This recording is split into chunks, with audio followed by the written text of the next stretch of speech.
यंदा 21 ऑक्टोबर 2025 ला करण्यात येईल लक्ष्मीपूजन। दिवाळीचं लक्ष्मीपूजन हा अत्यंत महत्त्वाचा भाग असतो आणि या लक्ष्मीपूजनाचा पूजाविधी नक्की काय आहे, त्याचबरोबर लक्ष्मीपूजनाचा शुभ मुहूर्त काय आहे ते आपण आजच्या या व्हिडिओत जाणून घेणार आहोत। पूजा संपूर्ण करून दाखवली जाणार आहे, त्यामुळे व्हिडिओ शेवटपर्यंत नक्की पहा। चला तर आधी जाणून घेऊ पूजेचा शुभ मुहूर्त काय असणार। 21 तारखेला संध्याकाळी सूर्यास्तानंतर साधारण 2 तास 24 मिनिटांच्या कालावधीत लक्ष्मीपूजन करायचं आहे। साधारणतः वेळ बघितली तर संध्याकाळी 6:10 ते रात्री 8:40 पर्यंतचा कालावधी लक्ष्मीपूजनाचा शुभ मुहूर्त आहे। चला आता बघूया लक्ष्मीपूजन घरच्या घरी साध्या सोप्या पद्धतीने कसं करावं। मी कविता कुलकर्णी आज तुम्हाला दाखवणार आहे लक्ष्मीपूजनाचा संपूर्ण विधी। त्यासाठी तुम्हाला इथे दिसत असेल मी एक चौरंग घेतलाय, त्यावर लाल वस्त्र अंथरून घेतलेला आहे। इथे कलशाची मांडणी केली आहे, त्याचबरोबर माता लक्ष्मीचा फोटोही मांडलाय, एक दिवा लावून घेतलेला आहे आणि अजूनही बरीच तयारी राहिलेली आहे। लक्ष्मीपूजनाची मांडामांड आधी करून घेऊया। या प्रकारे वही बाजारामध्ये विकत मिळते, ही वही आणायची आहे। या वहीवरती श्री महालक्ष्मी, शुभ लाभ, महालक्ष्मी, सरस्वती, गणपती यांचं चित्र असतं। ही हिशोबाची वही असते आणि या वहीमध्ये या वर्षीचा हिशोब लिहायला या पूजेनंतर सुरुवात करायची असते। वहीच्या आतमध्ये सुद्धा तुम्ही पाहू शकाल या प्रकारे स्वस्तिक आणि श्री काढून घेतलेला आहे। तसंच श्री गणेशाय नमः, लक्ष्मी माताय नमः, रेणुका माताय नमः आणि कृष्णाय नमः या प्रकारे तुमच्या कुलदेवतेचं नाव, गणेशाचं नाव लिहून घ्यायचं आहे। या प्रकारे वही तयार झाल्यानंतर ही वही सुद्धा माता लक्ष्मीच्या फोटो शेजारी ठेवायची आहे, कारण या वहीची सुद्धा आज पूजा होणार आहे। त्याचबरोबर लक्ष्मीपूजनामध्ये आणखीन एक महत्त्वाची असते, ती म्हणजे ही छोटीशी केरसुनी। ही केरसुनी सुद्धा लक्ष्मीपूजनामध्ये ठेवायची आहे। आजच्या दिवशी ही लक्ष्मी असते, तेव्हा हिची सुद्धा लक्ष्मी म्हणून पूजा करायची आहे। आधी आपण मांडामांड करतो आहोत सगळी। या प्रकारे जर तुमच्याकडे गजांत लक्ष्मी असेल तर ती सुद्धा तुम्ही मांडू शकता।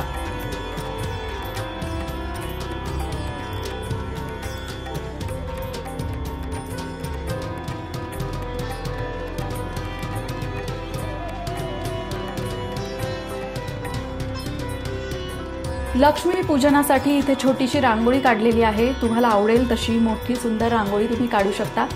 या प्रकारे आपण तयारी केलेली आहे। आता सुरुवात करूया पूजेला। सगळ्यात आधी आपण पूजा करणार आहोत गणपतीची। गणपतीची पूजा झाल्यावर आपण इथे गणपतीची स्थापना करणार आहोत। त्यासाठी आपण 2 विड्याची पानं मांडून घेतलेली आहेत आणि आपण माता लक्ष्मीची सुद्धा पूजा करणार आहोत आणि माता लक्ष्मीच्या स्थापनेसाठी सुद्धा 2 विड्याची पानं मांडून घेतलेली आहेत। याच्यावरती आपण अक्षदा टाकून घेऊया। आता गणेश पूजन करूया। गणपतीसाठी ही सुपारी घेतलेली आहे, हीच आपण गणेश म्हणून पूजणार आहोत। ओम गण गणपते नमः, ओम गण गणपते नमः, ओम गण गणपते नमः, ओम गण गणपते नमः।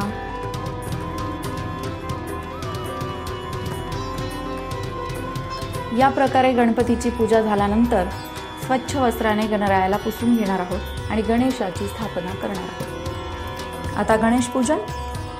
गणपती बाप्पाला हळद, कुंकू, अक्षदा अर्पण करायचे आहेत आणि एक फूल अर्पण करायचं आहे।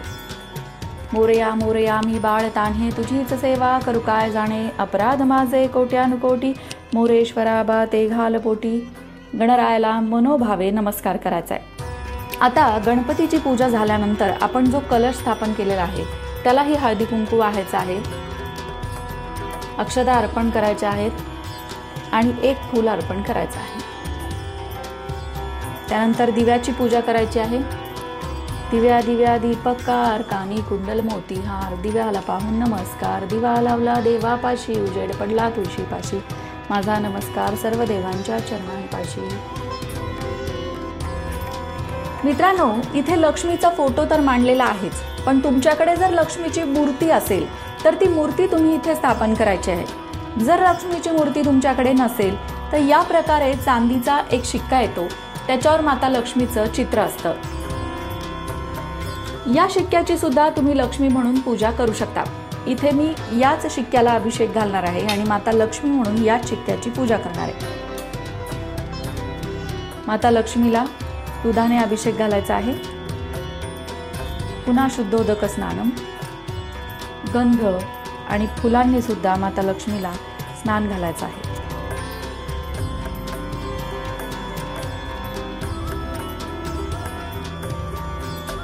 या प्रकारे माता लक्ष्मीची या विड्याच्या पानावर स्थापना करायची आहे।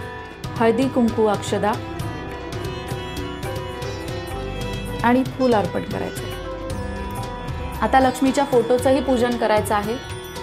हळदी कुंकू अक्षदा वाहायच्या आहेत।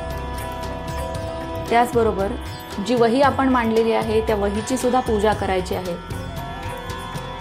आज जी लक्ष्मी आपण केरसुनी लक्ष्मी म्हणून मांडतो तिची सुद्धा पूजा करायची आहे।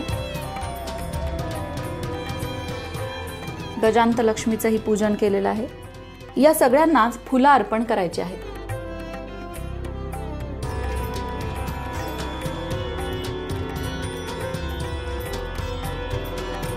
माता लक्ष्मीला हार अर्पण केलाय। गजांत लक्ष्मीची पूजा केलेली आहे। लक्ष्मी म्हणून मांडलेल्या केरसुनीची सुद्धा पूजा केलेली आहे आणि वहीची सुद्धा। सगळ्यांना फुलं अर्पण केलेली आहेत। माता लक्ष्मीला वस्त्रमाळ अर्पण करायची आहे। मंडळी लक्षात घ्या, तुमच्या भागातल्या पद्धतीनुसार या लक्ष्मी पूजनामध्ये थोडाफार फरक असू शकतो। म्हणजे तुमच्या भागात काही आणखीन गोष्टी ठेवत असतील तर यातल्या काही गोष्टी ठेवतही नसतील। जशी तुमच्या भागात पद्धत आहे त्याप्रमाणे तुम्ही करायचं आहे। लक्ष्मी पूजनामध्ये काही जण 5 प्रकारचं धान्य किंवा 7 प्रकारचं धान्यही ठेवतात। काहींकडे हे धान्य धनत्रयोदशीला ठेवलं जातं। लक्ष्मी पूजनाच्या दिवशी मात्र लक्ष्मीचीच पूजा केली जाते। लक्ष्मी पूजनाच्या या पूजनामध्ये आणखीन एक गोष्ट असते आणि ती म्हणजे आपल्या घरातले पैसे आणि सोनं चांदी या वस्तू तुम्ही या पूजेमध्ये अवश्य ठेवाव्या। बँकेचं पासबुकही ठेवू शकता आणि याची सुद्धा अगदी साग्र संगीत पूजा तुम्हाला करायची आहे। हळदी कुंकू वाहायचे आहेत, त्यानंतर अक्षदा अर्पण करायच्या आहेत आणि एक फूलही अर्पण करायचं आहे। या प्रकारे सगळ्या प्रकारच्या लक्ष्मीची पूजा या लक्ष्मी पूजनामध्ये करायची आहे। गणेश पूजन लक्ष्मी पूजन झाल्यानंतर एक सुपारी आपण कुबेर देवांची सुद्धा मांडणार आहोत। तुमच्याकडे कुबेरांची मूर्ती असेल तर तुम्ही ती सुद्धा मांडू शकता। या मूर्तीलाही आपण गणेशाला अभिषेक घातला त्याप्रमाणेच अभिषेक घातलेला आहे आणि आता या मूर्तीला सुद्धा हळदी कुंकू अक्षदा वाहून या कुबेर देवांची पूजा करणार आहोत। सगळ्यांना वस्त्रमाळा अर्पण करणार आहोत।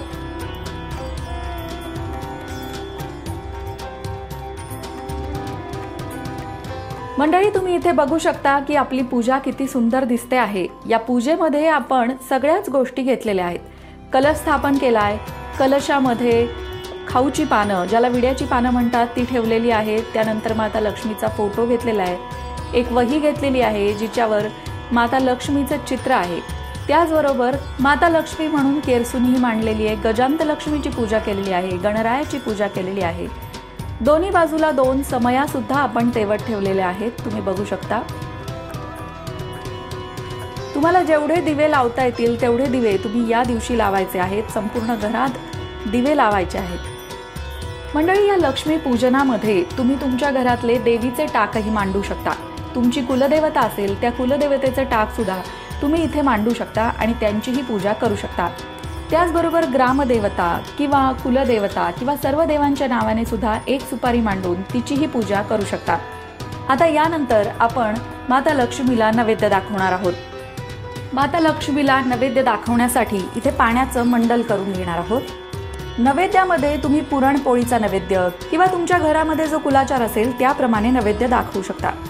इथे मी विडा ठेवते आहे, मिठाई ठेवते आहे, त्याचबरोबर लाया बत्ताशे आणि 5 फळं या गोष्टी तर हव्याच।